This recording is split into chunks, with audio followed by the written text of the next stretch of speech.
আসসালামু আলাইকুম প্রিয় দর্শক, আপনারা জানেন যে এশিয়ার একজন খুব বড় নেতা, রাজনৈতিক নেতা, খুবই আলোচিত এবং সফল হিসাবে পরিচিত। তিনি হচ্ছেন মালয়েশিয়ার সাবেক প্রধানমন্ত্রী ডক্টর মহাথির মোহাম্মদ। ওনার অনেক বয়স হয়েছে, মাসখানেক পরে তার 100 বছর পূর্ণ হবে। এই বয়সেও উনি যথেষ্ট সুস্থ আছেন মানে এখনও কাজ করেন। এবং ওনাকে জিজ্ঞাসা করা হয়েছিল যে আপনি এই সুস্থতা কীভাবে মেনটেন করেন। উনি বলেন যে আমি সবসময় কাজের মধ্যে থাকি এবং ওনার প্রত্যেকটা মানুষের তো অনেকগুলো অঙ্গ প্রত্যঙ্গ থাকে, অনেকগুলো চিন্তা থাকে, মানুষের ব্রেন থাকে। আমি যদি ব্রেনকে অকেজে করে রাখি তাহলে ব্রেনটা একসময় বুঝবে তার কাজ প্রয়োজন নেই। কাজে আমি সব অঙ্গগুলিকে কাজে লাগাই, ফলে তারা সজীব থাকে, সচল থাকে। আমিও এভাবে চলে আছি। তারপরেও ভদ্রলোক এই বয়সেও আমি দেখেছি কথাবার্তা যখন বলেন তখন কিন্তু বেশ টনটনি, আমি বলবো, মানে বয়সের ছাপ অতটা পড়েনি। আমরা বোধহয় ওনার সঙ্গে আমাদের বর্তমান প্রধান উপদেষ্টা ডক্টর মোহাম্মদ ইউনূসকেও তুলনা করতে পারি। এই কারণে ইউনূস সাহেবের অনেক বয়স হয়েছে, কিন্তু উনি কিন্তু দীর্ঘ অনেক বছর ধরে দেখবেন আপনি মানে অবসরে কখনোই ছিলেন না। এখন একটা সরকারি দায়িত্ব পেয়েছেন, হয়তো একটা দায়িত্ব নিয়ে আছেন, কিন্তু এর আগে ওনার গ্রামীণের বিভিন্ন দায়িত্ব নিয়ে ছিলেন উনি, এবং গ্রামীণের নানা রকম প্রকল্প নতুন নতুন চালু করতেন, সেগুলো নিয়ে থাকতেন। আবার সরকারের সঙ্গে লড়াই করতেন, মানে সরকার ওনাকে নানাভাবে অপদস্থ করার জন্য হেনস্থা করার চেষ্টা করতো হাসিনা সরকার।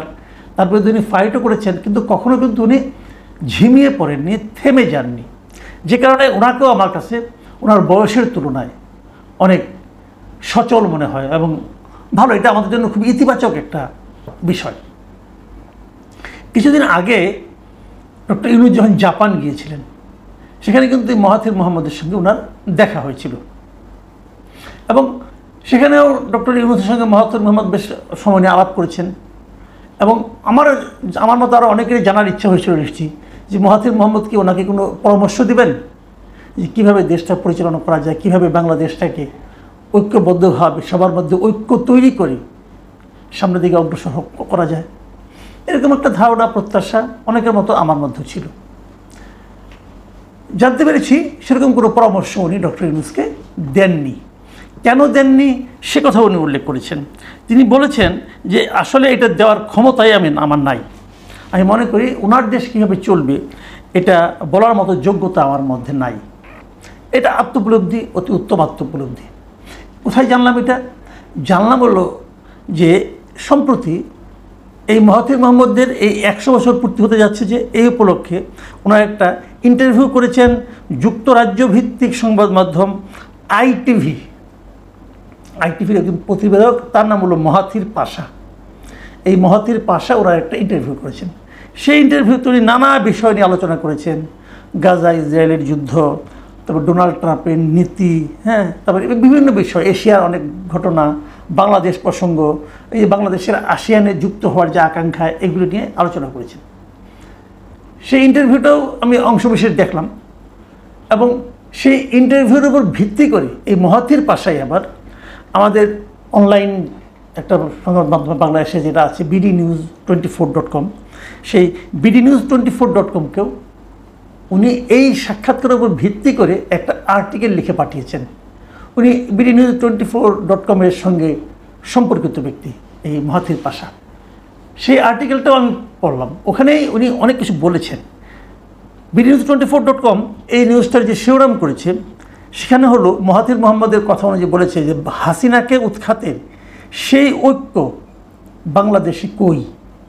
মানে মহাথির মোহাম্মদ একটু হতাশ হয়েছেন যে সবাই ঐক্যবদ্ধভাবে হাসিনাকে তাড়ানো দেশের সব রাজনৈতিক দল, সাধারণ মানুষ, তারপর সেই ঐক্যটা টিকলো না কেন? এখন সবাই যার যার দিকে আল্লাহ আল্লাহ কথা বলছে কেন? এখনও কেন তারা ঐক্যবদ্ধভাবে ঠিক করতে পারছে না যে তারা কী ধরনের সরকার চায়? উনি কেবল এই প্রশ্নটাই করেছেন, উনি কোনো উত্তর দেননি। উনি কি বলেছেন সেটা আমি আপনাদেরকে একটু ওই বিডি নিউজ থেকে পড়ে শোনাচ্ছি। উনি দারিদ্র্য বিমোচনে প্রধান উপদেষ্টা মোহাম্মদ ইউনূসের কাজের প্রশংসা করলেও বাংলাদেশের বর্তমান রাজনৈতিক উত্তরণ পর্ব নিয়ে খুব বেশি আশাবাদী হতে পারছেন না।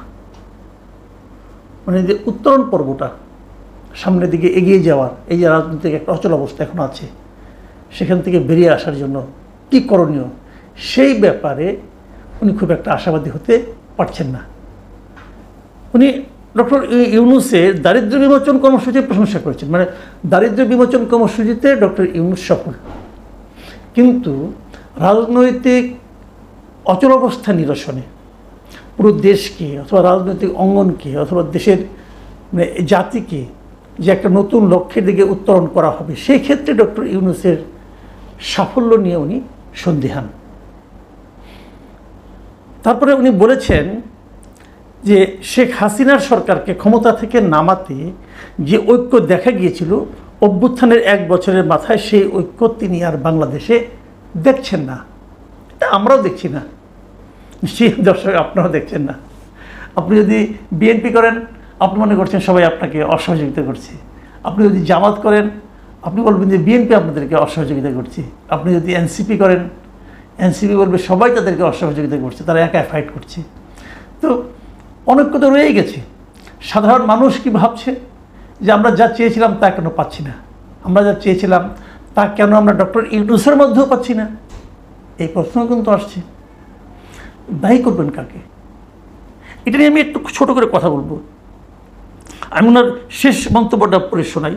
তিনি বলেছেন, মানুষ শেখ হাসিনাকে সরাতে ঐক্যবদ্ধ ছিল, কিন্তু কী ধরনের সরকার তারা চায় সে বিষয়ে ঐক্য নেই।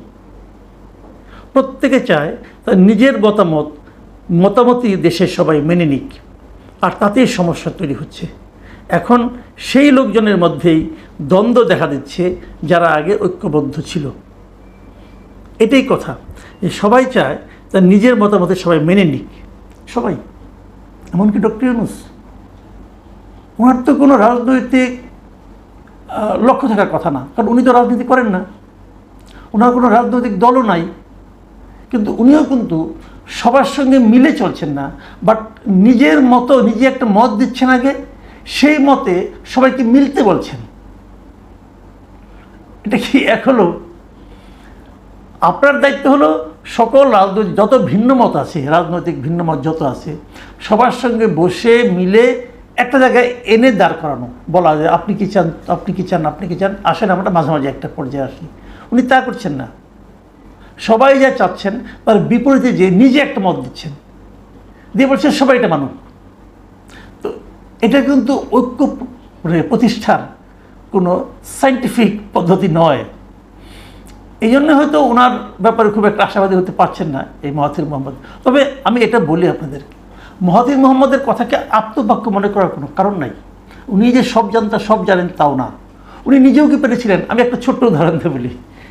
নাজিব রাজ্জাক সরকারকে যখন নামিয়ে দেওয়া হলো একটা সম্মিলিত আন্দোলনের মাধ্যমে, সেই আন্দোলনের মাধ্যমে কিন্তু এই আনোয়ার ইব্রাহিমদের সঙ্গে এই মাহাথির মোহাম্মদ ঐক্যবদ্ধ হয়ে আন্দোলন করে নাজিব রাজ্জাকের পতন ঘটিয়েছিলেন। আন্দোলন মানে ইলেকশনের মাধ্যমে পতন ঘটিয়েছিলেন। এবং তখন তারা একটা শর্ত ছিল যে নাজিব রাজ্জাক সরকারকে যদি তারা পরাজিত করতে পারে, তাহলে আনোয়ার ইব্রাহিম এবং মাহাথির মোহাম্মদের সম্মিলিত শক্তি, তাহলে তারা ক্ষমতাটাকে ভাগাভাগি করে নেবে। প্রথম অর্ধেক মাহাথির মোহাম্মদ প্রধানমন্ত্রী হবেন, পরের অর্ধেকে উনি আনোয়ার ইব্রাহিমকে অথবা তার দলের কাউকে দায়িত্ব দেবে। মাহাথির মোহাম্মদ কিন্তু সেই কথাটা রাখেননি, এবং যা রাখেননি উনি বরং ভেঙে দিয়েছেন। নানা রকম অজুহাত দেখা রয়েছে। তার আবার নতুন নির্বাচন হয়েছে, এখানেও মাহাথির মোহাম্মদ দাঁড়িয়েছিলেন। উনি ওনার আসন থেকে জামানত বাজেয়াপ্ত হয়ে গেছিল ওনার, এটাও ঠিক। কাজে কেন ঐক্য ধরে রাখা যায় না, এটা উনি নিজেও ওনার নিজের জীবন দিয়ে উনি বুঝিয়ে দিয়েছেন যে কেন উনি ঐক্য নষ্ট করতে পেরেছিলেন। উনি ঐক্য নষ্ট করার মাস্টার, এতে কোনো সন্দেহ নাই। বেসিক্যালি মাহাথির মোহাম্মদের অনেকটা ছিল আপনার একনায়কতান্ত্রিক শাসনের ব্যবস্থা, আর কি হোক। তারপরেও উনি দেশের জন্য ভালো ছিলেন, দেশের উন্নতি করেছেন, অনেক কিছু করেছেন। আমি আমাদের প্রেক্ষিতটা বলি। ঘটনা হলো ওটাই যে সবাই তার মতো করে চায়, সবাই। এই চাওয়াটা তখন কি ছিল, কি তখন সবার চাওয়া এক জায়গায় মিলে গিয়েছিল। সেই মিলনটা ছিল কোথায়, যে হাসিনাকে সরাতে হবে। সেই চাওয়াটা একসঙ্গে মিলে যাওয়ার কারণে সবাইকে ঐক্যবদ্ধ মনে হয়েছিল। আসলে এই দলগুলো কখনোই ঐক্যবদ্ধ নয়, মানে তারা হাসিনার পতনে ঐক্যবদ্ধ, কিন্তু জাতির উন্নয়নে ঐক্যবদ্ধ নয়, জনগণের ভালোর জন্য ঐক্যবদ্ধ নয়। যে কারণে ঐক্য টেকেনি। জনগণের ভালো কিভাবে হবে, এ দেশ কিভাবে সামনের দিকে অগ্রসর হবে, এ ব্যাপারে সব দলেরই নিজস্ব নিজ নিজ চিন্তাভাবনা আছে। এবং সেই চিন্তাভাবনা যদি জিজ্ঞাসা করেন এদেরকে, সবাই বলবে আমার দল ক্ষমতায় গেলেই দেশের উন্নতি হবে, মানে আমার দল আগে ক্ষমতায় যেতে হবে, তারপরে দেশের উন্নতি হবে। আর আমরা যারা অসহায় জনগণ, আমরা জানি যে তার দলটা ক্ষমতায় গেলে তাদের উন্নতি হবে, আমাদের কিছু হবে না।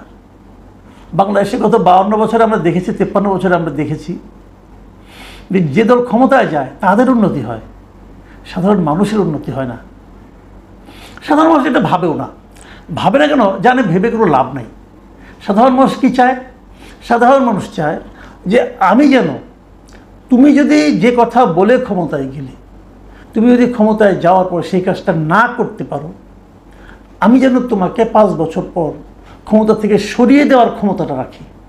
মানে একটা যেন নির্বাচন হয়, অবাধ সুষ্ঠু নির্বাচন, যে নির্বাচনে যদি ম্যাক্সিমাম জনগণ চায় আমি তোমাকে সরাতে পারি। এই যে জবাবদিহিতা, এই জিনিসটাই বাংলাদেশের মানুষ চায়। বাংলাদেশের মানুষের সবচেয়ে অপছন্দ হলো জবাবদিহিতা না থাকা। তারা হাসিনার বিরুদ্ধে কিন্তু উত্তেজিত হয়েছিল, হাসিনার বিরুদ্ধে খেপেছিল, কিন্তু এই কারণেই যে হাসিনা সরকারের কোনো জবাবদিহিতা ছিল না। তার যা ইচ্ছা সে তাই করত, কেউ কিছু বলতে পারতো না। কিছু বললেই বলতে দেশটা আমার বাবা বানিয়েছে, আমি মানে আমার বাবার দেশ হতো। এবং আমরা দেখছি এই জবাবদিহিতা কিন্তু বর্তমান অন্তর্বর্তীকালীন সরকারেরও নাই। তাদের আচার আচরণ কথাবার্তা কোথাও জবাবদিহিতা দেখবেন না, কোথাও দেখবেন না। তারা বরং গর্ব করে বুক ফুলিয়ে বলে তাদের নাকি সব কিছু করার ম্যান্ডেট আছে বলে। কেন বলে প্রশ্ন করেন আপনি, কেউ উত্তর দেবে না। তার মানে তারা আমাকে আপনাকে জবাবদিহি করতে রাজিই না। তারা আমাকে আপনাকে মানুষই মনে করে না, তারা মনে করে তারাই সব। তারা দয়া করে যা দিবে সেটা পেয়ে আমরা ধন্য হব, খুশি হব। নতুন যারা আসতে চায় তারা কি চায় জানি না। আমরা চাই যে যেন আমরা নির্বাচনটা ঠিকঠাক মতো পাই। আমরা চাই আমরা তোমাকে নির্বাচিত করব, তোমার যদি আমি ভালো না পাই তোমাকে আমি সরিয়ে দেবো, সেটা নির্বাচনের মাধ্যমে। এই জবাবদিহিতা যতক্ষণ পর্যন্ত না হবে ততক্ষণ পর্যন্ত কিন্তু আপনি দেশ এবং জাতির উন্নয়ন করতে পারবেন না। আমি মাহাথির মোহাম্মদের আরেকটা কথা বলে আলোচনা শেষ করব। আজ থেকে কয়েক বছর আগে 2016-র দিকে এই মাহাথির মোহাম্মদ একটা ইন্টারভিউ দিয়েছিলেন বাংলাদেশি এক সাংবাদিককে। সেটা আমাদের এখানে তখনকার পত্রপত্রিকা প্রকাশিত হয়েছিল। 2016 সালে সেই ইন্টারভিউটা যে প্রকাশিত হয়েছিল সেটা শিরোনাম ছিল এরকম যে বাংলাদেশে রাজনীতি বেশি, উন্নয়ন কম। উনি বলেছিলেন, উনি এই কথাটা বলেছিলেন যে আমি দেখেছি বাংলাদেশে রাজনীতি বেশি, উন্নয়নমূলক কর্মকাণ্ডের দিকে মনোযোগ কম। একই সময়ে অবশ্যই আপনি যদি রাজনীতি এবং দেশ কারা শাসন করছে তা নিয়ে অনেক বেশি উদ্বিগ্ন থাকেন তবে অর্থনীতি ভুগবে। এটা যদি আপনি এখন শুনেন আপনার কি মনে হবে না যে ওই সময়ে শেখ হাসিনা একটা কথা বলতো না যে গণতন্ত্র দিয়ে কী হবে, উন্নয়ন দরকার, তার পক্ষে এই ভদ্রলোক কথা বলছে। কাজেই বিখ্যাত মানুষের সব কথা গুরুত্ব না দিলেও চলে। প্রিয় দর্শক, এখন এই পর্যন্তই। আল্লাহ হাফেজ।